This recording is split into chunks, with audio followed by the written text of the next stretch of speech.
Navigating and cultivating your mindset effectively creates a positive ripple effect across your personal and professional life. And results oriented people need to harness that effect.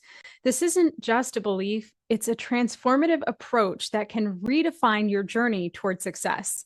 Here's the mistake that some results oriented people make: they try to bully themselves into creating the results they want. That might be effective in the short term, but it can be incredibly detrimental and ineffective in the long run. Let's talk about why. First, results oriented people can put immense pressure on themselves to succeed or over deliver. Some self-imposed pressure can be positive and even productive, right? Pressure isn't necessarily a bad thing. However, unhealthy levels of pressure can increase stress, reduce your ability to focus and problem solve, and even have an adverse impact on your health. Next, results-oriented people may have a tendency to create high-stakes consequences that make failure feel worse than it has to. People may focus on or even invent the potential adverse outcomes associated with failing. For example, if I fail, everyone will think I'm a loser. If I fail, I'll never forgive myself. If I fail, it will be proof that I'm just not good enough to do fill in the blank, whatever the case is. No pressure there, right? Sheesh. The truth is, creating these kinds of high stakes potential consequences has some serious drawbacks. First, it adds an extra layer of pressure, fear, and stress to what's probably already a fairly stressful situation. Second, it paints failure as unbearable and unsurvivable, when in reality, that's almost never the case. Sure, failure can feel uncomfortable and even embarrassing, and it can have very real consequences. However, those emotions, those consequences, they are almost always survivable, like 99.9% of the time. However, when you set the stakes really high in your mind, your brain starts to equate failure with utter devastation and existential threat, when in reality, that's almost never the case. One of the most heartbreaking ways that results oriented people can bully themselves to try to create the results they want is through negative self talk. Being hard on yourself can seem like you're taking a tough or a no nonsense approach. However, it can be incredibly detrimental. There's nothing wrong with being results oriented. I'm a results oriented person myself, or having high standards for yourself. In fact, it can be a huge asset in terms of creating the life and the business or career that you want. However, it can become detrimental when you love the idea of the results more than you love yourself. People who are results oriented or high achievers and those who have perfectionistic tendencies, they can be particularly prone to engaging in negative self-talk. So putting themselves down, telling themselves they're not good enough, really harshly criticizing themselves in their work. And research shows that negative self-talk has a very similar emotional and psychological impact as the same words would have coming from another person. And of course, that can be detrimental to your self-esteem, your self-image, and even your self-worth. In other words, when you talk and think negatively about yourself, it's about as damaging as having another person, a bully outside of you, negatively talking about you to your face. Can you imagine someone standing in front of you and saying things like, "Your work sucks. You aren't good enough. You don't deserve this, and you're crazy to think that it was even possible for you. You're such an idiot. Why did you do that? Why did you say that? Why can't you figure this out? You're such an incompetent loser." For most of us, it would feel incredibly hurtful to hear those words from someone else. But it's also damaging when we say those same kinds of things to ourselves. Now, I want to be very clear here. This isn't about lying to yourself about your skills or abilities or pretending that you're doing great when you really aren't. Instead, it's about coaching and managing yourself from a foundation of love, respect, and compassionate accountability. I want to pause here to share a really important takeaway. And if you've ever heard me speak in person, you've heard me say this, but I'm going to say it again because I try to spread this message throughout the world as much as I can because it's that important. So if you remember nothing else from this video, please remember this. Your relationship with yourself is the most important human relationship that you will ever have. And that is because it impacts every other relationship in your life. Okay. It impacts how you show up for your clients and your employees if you're a business owner, or for your boss, your colleagues, your coworkers if you are somebody who is W-2 employed.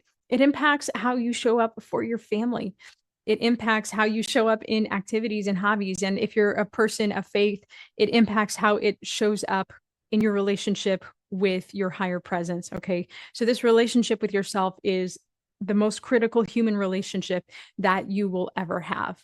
And how you think about yourself, how you talk to yourself, that is what forms the foundation of your relationship with yourself. And that is why the way we talk to ourselves, our self-talk, is incredibly important. Okay, I'm going to step down off my soapbox now and get on with this video. Oh, by the way, one more thing. If negative self-talk is an issue for you, please consider doing the work to change it starting today. And if that's something that you'd like help with, please reach out to me. I'd be more than happy to talk with you about how we can make that happen. So clearly, trying to bully your way to creating the results that you want isn't the answer. There has to be a better way, right? And guess what? There is.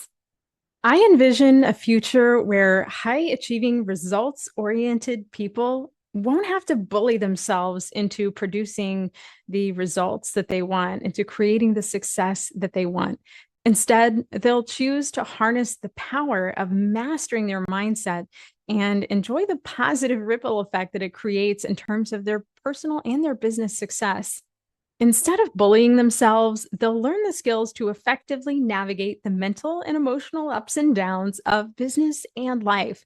They'll be their own biggest supporter instead of their own greatest critic, and they'll start to approach challenges and setbacks with zeal and determination instead of fear and self-criticism. Instead of putting immense pressure on themselves to succeed, they'll learn how to navigate and master their mindset. They'll coach themselves towards success in ways that don't add to their stress.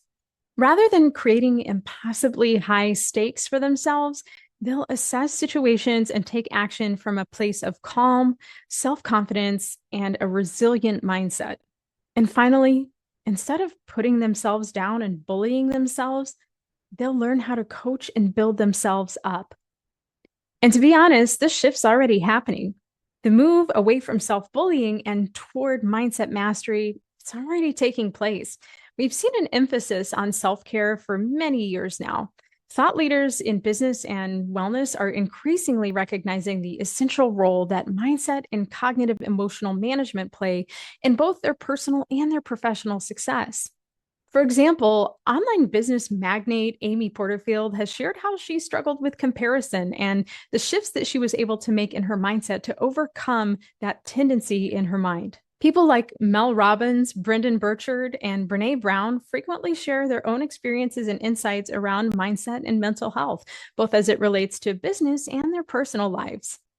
And finally, more and more people are embracing modes like therapy, coaching, and personal development to enhance both their inner world and their experiences and interactions with the outer world as well. The solution is clear. Results-oriented people need to harness the power of navigating and mastering their mindset. In doing so, they'll be able to face challenges and take action without all the extra mental and emotional muck that comes from trying to self-bully their way to success. What's at risk if results-oriented people don't develop the skills to navigate and master their mindset? Many of them will continue to try and just bully themselves into creating success. And again, that might work in the short term, but it has dire long-term consequences. Continuing to engage in self-bullying behavior over time adds extra stress. It damages your self-esteem and your self-confidence, and it can even negatively impact your health. As results-oriented people, It's our job to move away from the thinking and behavioral patterns of bullying ourselves. And it's our responsibility for the sake of our future to learn how to navigate and master our mindset in healthy, productive ways.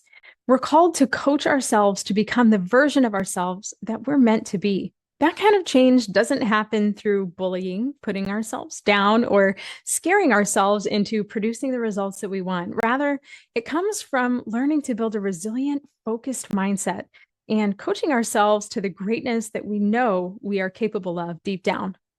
I'm predicting that in 10 to 15 years, having the skills to effectively navigate and master your mindset won't just be seen as kind of an extra that's nice to have. Instead, it will be considered an essential and strategic aspect of personal and professional success. If you're ready to move away from bullying yourself and toward a resilient, focused mindset, just know that that change is coming. Know too that you have the power to enact that change for yourself as an individual. Hey, I'm Amy Shield, time management and mindset coach for small business owners, solopreneurs, and busy professionals. Thank you so much for checking out my video today. I hope you have an awesome day. Bye-bye.